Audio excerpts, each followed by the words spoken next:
Assalamualaikum warahmatullahi wabarakatuh. Balik lagi dengan saya. Di sini kita akan membahas materi perkuliahan yang berjudul komunikasi antar pribadi. Nah, just for your information, saya merupakan mahasiswa S1 Ilmu Komunikasi. Di mata kuliah komunikasi antar pribadi ini ada beberapa sesi. Dan saat ini saya berada di sesi ketujuh.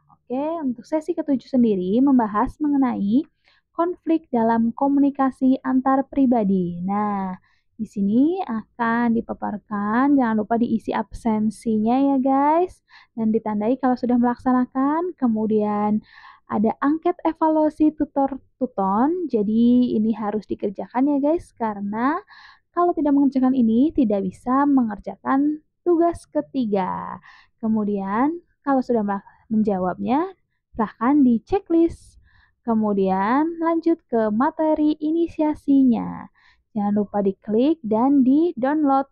Oke, jadi saya sudah mendownloadnya dan materinya adalah sebagai berikut. Konflik dalam hubungan antar pribadi. Oke, penelaah Dr. Andra Arifah Bintari. Di sini ada emailnya dari Undip ya guys, Universitas Diponegoro. Oke, yang pertama akan dibahas tentang konflik. Konflik adalah pergulatan yang tersirat atau ternyatakan. Konflik terjadi antara pihak yang saling tergantung. Konflik terjadi karena tujuan yang tidak selaras. Oke, berdasarkan fungsinya, menurut Robbins tahun 1996 halaman 430, membagi konflik menjadi dua macam, yaitu satu, konflik fungsional atau functional conflict, dan konflik disfungsional atau dysfunctional conflict. Konflik fungsional adalah konflik yang mendukung pencapaian tujuan hubungan dan memperbaiki kualitas hubungan. Jadi arahnya positif ya guys. Kalau konflik disfungsional adalah konflik yang merintangi pencapaian tujuan sebuah hubungan.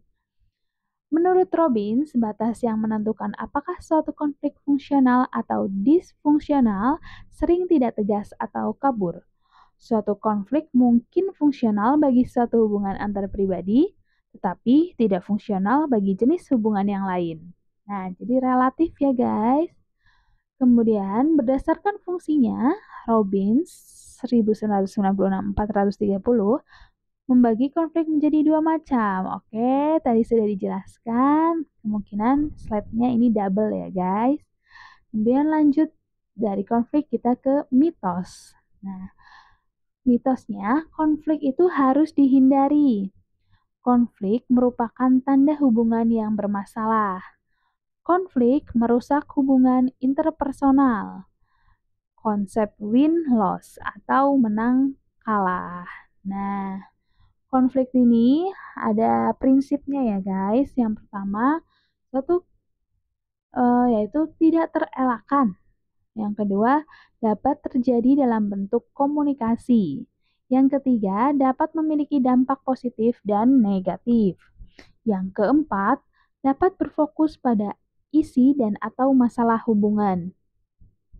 Yang kelima, dipengaruhi oleh budaya dan gender.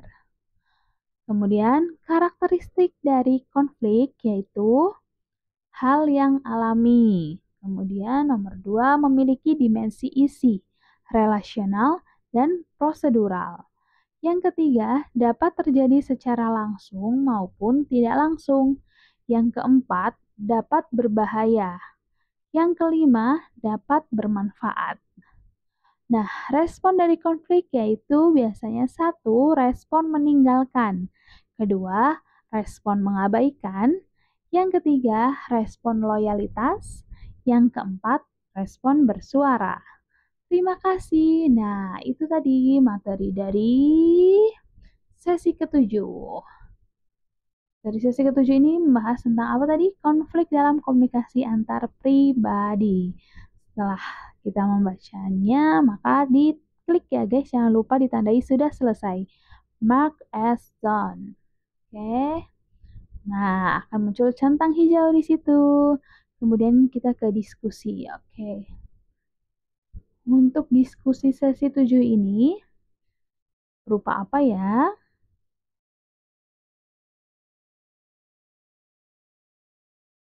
Oke, diskusi 7-nya seperti ini. Saat ini, pola komunikasi semakin berkembang. Kehadiran beragam teknologi memberikan kemudahan bagi masyarakat untuk saling berinteraksi. Berikan analisis dan penjelasan Anda mengenai konflik dalam komunikasi antar pribadi yang sering terjadi pada media online dan bagaimana strategi dalam menyikapi konflik tersebut. Nah, dalam menjawab diskusi, ada beberapa ketentuan nih yang diperhatikan oleh teman-teman mahasiswa. Di antaranya, satu, dilarang melakukan plagiasi dengan mengcopy pendapat teman lain dan mengutip sama persis dari suatu sumber tanpa mencantumkan sumber kutipan. Yang kedua, jika mengutip dari sumber kutipan, bisa diambil seperlunya materi yang sesuai dengan topik diskusi. Kemudian, lengkapi dengan pendapat Anda yang mengaitkan materi dari sumber kutipan dengan topik diskusi. Dan sertakan sumber referensi yang Anda gunakan. Yang ketiga, dalam menyampaikan pendapat, maksimal kata yang digunakan sebanyak 250 kata saja. Nilai dari diskusi bukan dari banyaknya tulisan yang disampaikan, namun lebih kepada kesesuaian pendapat yang Anda sampaikan terkait topik diskusi serta keorisinilan pendapat Anda. Yang keempat, hindari penggunaan kalimat "saya setuju pendapat saudara A" tanpa dilengkapi dengan penjelasan mengapa Anda setuju dengan pendapat tersebut. Yang kelima, sampaikan pendapat atau ide atau gagasan Anda langsung di halaman diskusi, tidak dilampirkan dengan file tersendiri. Karena tujuan diskusi adalah agar peserta tuton berbagi ide, pengalaman, pengetahuan terkait topik diskusi, bukan hanya sekedar untuk dinilai tutor.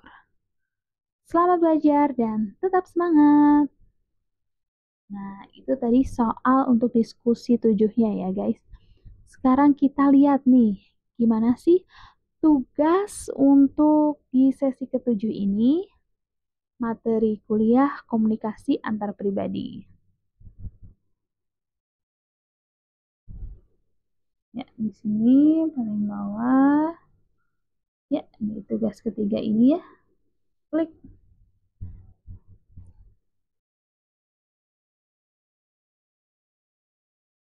Nah, tugas ketiga jadi ada dibukanya, ada tanggal dibukanya, ada tanggal ditutupnya. Deadline-nya 9 Juni ya guys, tahun 2025. Oke, tugas ketiga ini seperti ini.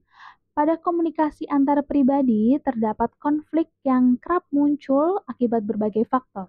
Jelaskan bagaimana persiapan-persiapan yang perlu dilakukan ketika individu hendak menyelesaikan konflik atau resolusi konflik, dan sertakan contoh pada masing-masing tahapan yang dilakukan.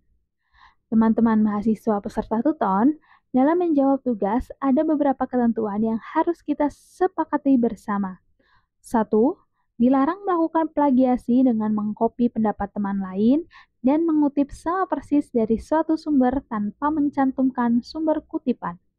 Yang kedua, jika mengutip dari sumber kutipan, bisa diambil seperlunya materi yang sesuai dengan topik pada tugas. Kemudian, lengkapi dengan pendapat Anda yang mengaitkan materi dari sumber kutipan dengan topik pada tugas. Yang ketiga, dalam menjawab tugas, sampaikan pendapat maksimal dengan satu halaman, font Arial atau Times New Roman, ukuran 11, spasi 1,5.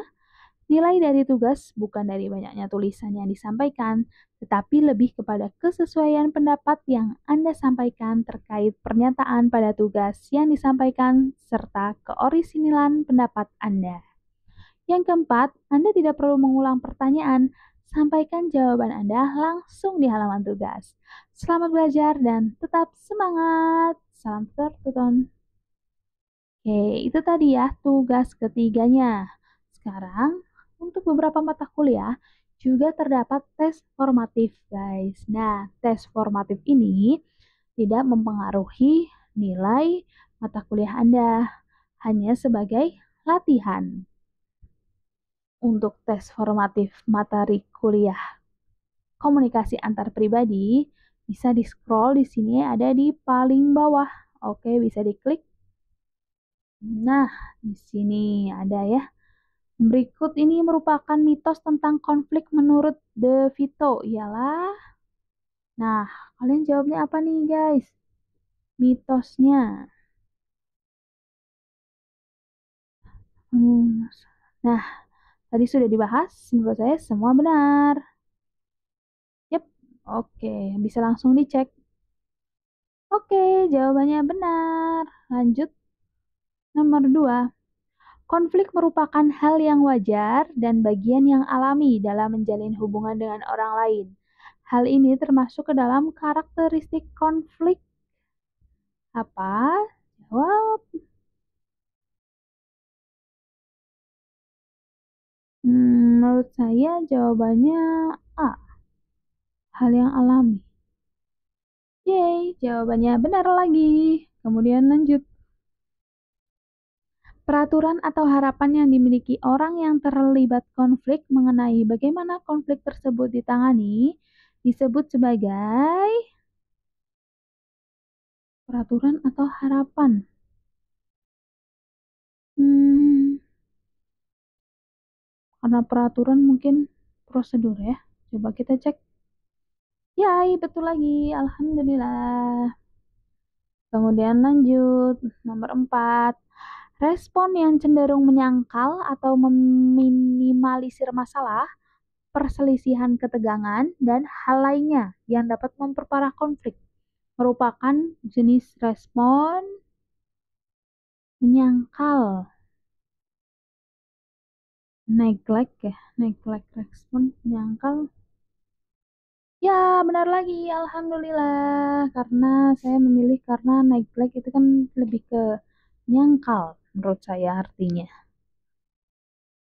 Pola perilaku di mana individu menyembunyikan agresi mereka dalam perilaku yang tampaknya tidak bersalah disebut sebagai wah, ini karena ada agresi, saya jawabnya agresi ya. Agresi tidak bersalah. Tampaknya tidak bersalah gitu.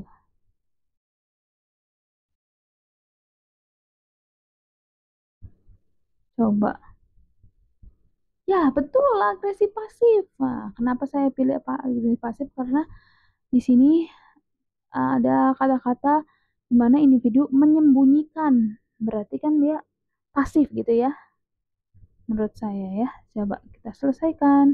Oke, finish dan hasilnya 5 dari 5 soal. Alhamdulillah. Dan jangan lupa ditandai sebagai mark as done. Oke, sekarang tinggal mengerjakan diskusi 7 dan tugas ketiga.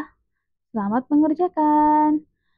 Oke, sekian dari saya. Mohon maaf bila banyak tutur kata yang salah dan kurang berkenan. Billahi taufiq wal hidayah, waridha wal inayah. Wassalamualaikum warahmatullahi wabarakatuh.